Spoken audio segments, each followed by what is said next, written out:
Hello friends, welcome to trick classes. देखते हैं आज का पहला सवाल। एक वस्तु को 270 में बेचने पर आपको 10% की हानि हुई है, तो 10% के लाभ के लिए उस वस्तु का विक्रय मूल्य कितना रुपया होगा? 270 रुपया है। 10% के हानि 100 बटे में 90 गुने में 10% के लाभ के लिए 110 बटे में 100। 1 कट जाएगा। 90 तिया 270, 11 तिया 33, 1 यानी कि उस वस्तु का विक्रय मूल्य कितना होगा? 330। Option A. समझ में आया होगा। देखते हैं अगला सवाल। यदि एक दुकानदार एक वस्तु को 520 में बेचता है तो उसे 30% का लाभ प्राप्त होता है। वह इस वस्तु को 50% लाभ अर्जित करना चाहता है, तो उसे वस्तु किस मूल्य पर बेचना चाहिए?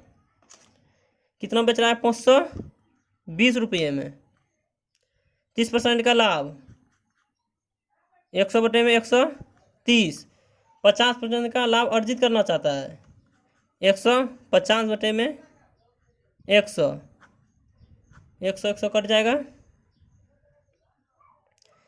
13 चौकी 52, 4 बार में 130 गुने 4 यानी कि 4 बार में 520। 15 चौकी 60, 60 पे 1 शून्य यानी कि उस वस्तु का विक्रय मूल्य कितना होना चाहिए? बेचियोगी कितने में? 600 में। अब देखते हैं अगला सवाल क्या कर रहा है। यदि 0√0.25 गुने में 0.05 रूट ए बराबर 0.5 गुने में 0.5 गुने रूट बी हो, तो ए बटे बी का मान कितना होगा? 0.25 गुने में 0.05 रूट ए बराबर में 0.5 गुने में 0.5 गुने में रूट बी हो, तो पूछ रहा है ए और बी, ए बटे बी का मान। इसको रूट से बाहर करेंगे तो 0.5 गुने में 0.05 रूट ए बराबर 0.5 गुने में 0.5 गुने में रूट बी। 0.5 कट जाएगा। तो रूट ए बटे बी बराबर में 0.5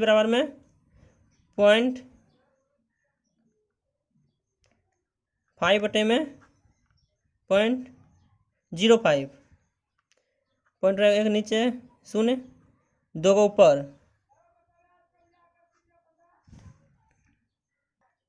50 एकम 50 एक बार में यानी कि रूट ए बटे बी बराबर में 10। तब ए बटे बी बराबर में 10 का स्क्वायर आ जाएगा। ए बटे बी बराबर में 100। Option D. अब देखते हैं अगला सवाल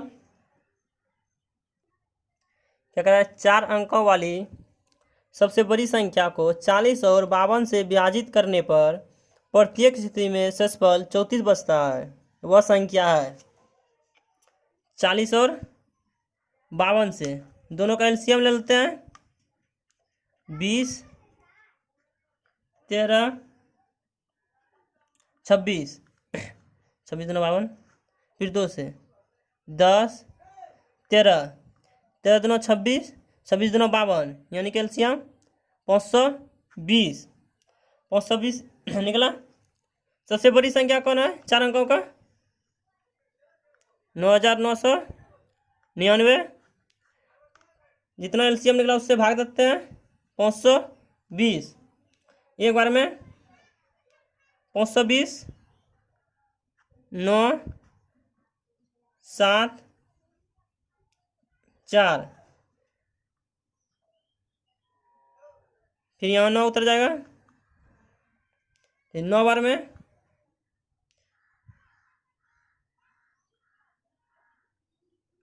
0864 यानी कि 4680 घट के 9 9 में 8 घटा दिए 1 7 में 6 1 119 9999 में 119 घटाते हैं 0 8 8 9 9880 इतना संख्या है जो कि 52 और 40 दोनों से विभाजित होगा। 52 और 40 से दोनों से विभाजित होगा। क्या कर रहा है? विभाजित करने प्रत्येक स्थिति में 34 से बचता है, यानी कि इसमें प्लस कर देंगे 8 34 4 11 के एक वक्त किया 1 9 9 यानी कि 9914 4 8 3 का क्या 1 8 1 9 1 9 यानी कि 9914 ऑप्शन एक। क्या कर रहा था? 4 अंकों वाली सबसे बड़ी संख्या को 40 और 52 से विभाजित करने पर प्रत्येक स्थिति में शेषफल 34 बचता है, तो वह संख्या है 40 और 52 का दोनों का एलसीएम ले लिए 520। 4 अंकों की सबसे बड़ी संख्या 9999, इससे भाग दे दिए, शेषफल निकला 119, यानी कि इसको घटा देने पर 9880 जो कि 40 और 52 से दोनों से विभाजित होने लगेगा। यही कह रहा है शेषफल 34 बचता है, इसमें 34 ऐड कर देंगे और 40 और 52 से विभाजित करने पर प्रत्येक दशमलव कितना बचेगा? 34 शेषफल। देखते हैं अगला सवाल क्या कर रहा है? 25 छात्रों की एक कक्षा में छात्रों की औसत आयु 12 वर्ष है। यदि क्रमशः 11, 12 और 13 वर्ष के 3 छात्र ने कक्षा छोड़ दी हो तो कक्षा में छात्रों की औसत आयु में क्या परिवर्तन होगा? कितना छात्र है? 25 25 सभी का औसत आयु कितना है? 12 वर्ष 12 वर्ष 25 12 पंचे 60 जीरो क्या 6 12 12 दूना 24 6 30 यानी कि 300 वर्ष 300 वर्ष हुआ 25 छात्र का औसत आयु। क्या कहता है उसके बाद? 11, 12 और 13 वर्ष के 3 छात्र ने कक्षा छोड़ दी हो तो 3 2 5 1 6 3 यानी कि 36 वर्ष। तीनों का उम्र कितना? 36 वर्ष। यह कक्षा छोड़ देते हैं, घटाते हैं 264 अब विद्यार्थियों की संख्या कितना रहा? पहले था 25 अब 3 छोड़ के चले गए हैं, यानी कि बचे विद्यार्थी कितना? 22 264 बटे में 22 22 का 22 4 22 दूना 44 यानी कि 12 पहले भी कितना था? 12 वर्ष, अभी भी 12 वर्ष, यानी कि 12 माइनस में 12 यानी कि 0, यानी कि उसमें कोई परिवर्तन, उसके औसत आयु में कोई परिवर्तन नहीं हुआ, यानी कि ऑप्शन बी। अब देखते हैं अगला सवाल। दो संख्या का अनुपात 7:15 है, इसका मौसो 7 है, तो इसका अंतर क्या है? दो संख्या मान लेते हैं 7x एक 15x है, दोनों क्या रहा है? मौसो 7 है, यानी इसका मौसो कितना निकलेगा? x रियल में कितना दिया हुआ है? 7 है, तो इसका अंतर कितना, यानी इसका अंतर कितना हो जाएगा? 8x का x का मान कितना? 7, इसलिए 8x यानी कि 8 गुने में 7 यानी कि 56 ऑप्शन सी। क्या कराता है? दो संख्या का अनुपात 7:15 है, अनुपाती संख्या x मान लिए, तो उनका मौसौ 7 है, तो उसका अंतर कितना है? इसका मौसौ कितना निकलेगा? x। तो x बराबर रियल में कितना दिया हुआ है? 7। तो x बराबर 7। तो इसका अंतर दोनों का 8x। 8 गुने में x का मान कितना? 7। 8 गुना 7 यानी कि 56। देखते हैं अगला सवाल क्या कर रहा है। एक थैले में A लाल, B पीले और C हरे टोकन है। यदि A अनुपात B बराबर 4 और अनुपात 15, B अनुपात C बराबर में 9 अनुपात 13 हो तो A अनुपात B अनुपात C होगा। यानी कि A क्या है? लाल, B पीले और C हरे टोकन है।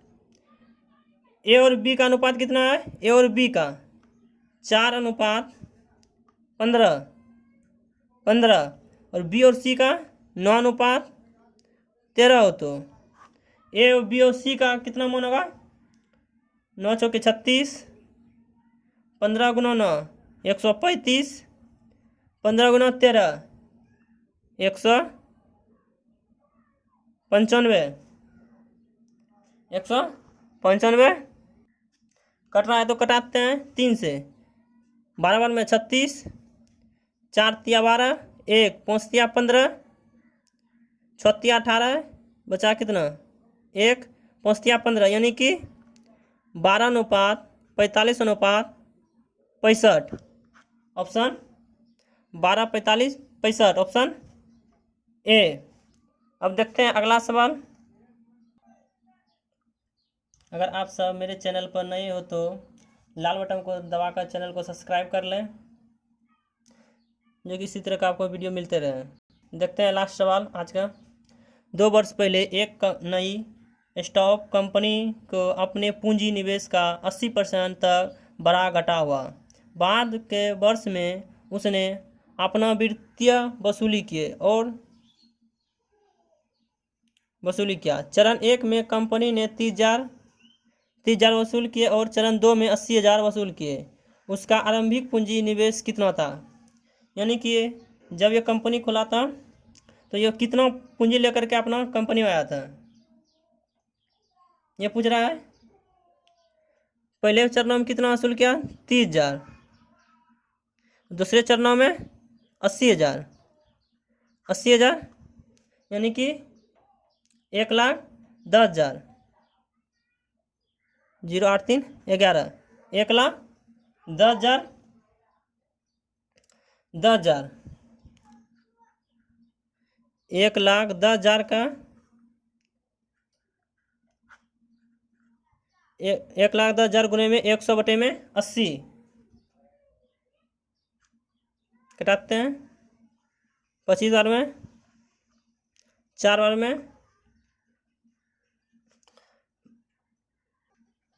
25 चौके 100, 4 दूना 8, 2 से, फिर 2 से 1 बार में, फिर 5 बार में 10, फिर 5 बार में 10, 2 शून्य बचा, यानी कि 5,500 गुने में 25,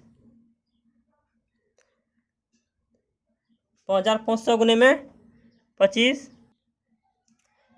5,500 गुने में 25, तब 1,37,500 रुपया लेकर के क्या था कंपनी चालू किया था। ऑप्शन बी आज का ये अंतिम सवाल था।